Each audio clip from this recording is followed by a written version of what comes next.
Entre toi et le silence, il n'y avait autrefois qu'un souffle. Un souffle léger, fragile, presque imperceptible. Mais c'était le tien. Et c'était tout ce dont elle avait besoin pour se sentir vivante. Juliette se souvenait encore de cette chaleur, de cette présence qui avait rempli sa vie comme un rayon de soleil traverse une pièce abandonnée. Mais aujourd'hui, ce rayon s'était éteint, remplacé par un vide trop lourd pour un seul cœur.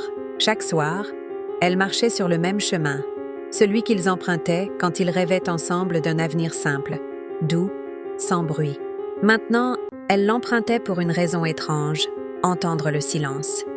Le silence qu'il avait laissé derrière lui, le silence qui, parfois, résonnait plus fort que sa voix.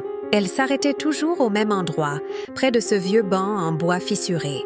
Là, elle posait sa main sur l'accoudoir, comme s'il y avait encore l'empreinte de sa peau. Et c'était là que tout recommençait. Les souvenirs, les nuits à parler jusqu'à ne plus sentir le froid, les rires qu'elle croyait éternels, les promesses murmurées, celles qu'on ne fait qu'une fois dans une vie. Et puis, l'ombre, sa disparition, soudaine, brutale, qu'elle n'avait jamais su comprendre. Une lettre, quelques phrases, et un silence immense. Mais ce soir, quelque chose était différent. Le vent portait une odeur de pluie, une odeur de renouveau. Juliette s'assit, elle ferma les yeux, et pour la première fois, elle parla à haute voix, à lui, au vide, à ce qui lui restait. « Pourquoi es-tu partie?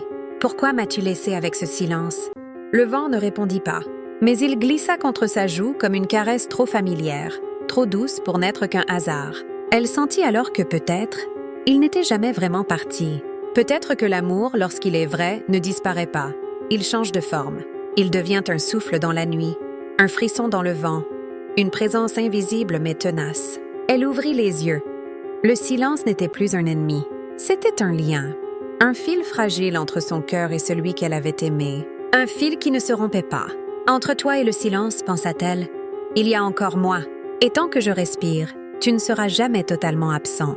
Parce qu'au final, certaines histoires ne s'écrivent pas avec des mots, mais avec ce qu'il reste quand tout s'efface.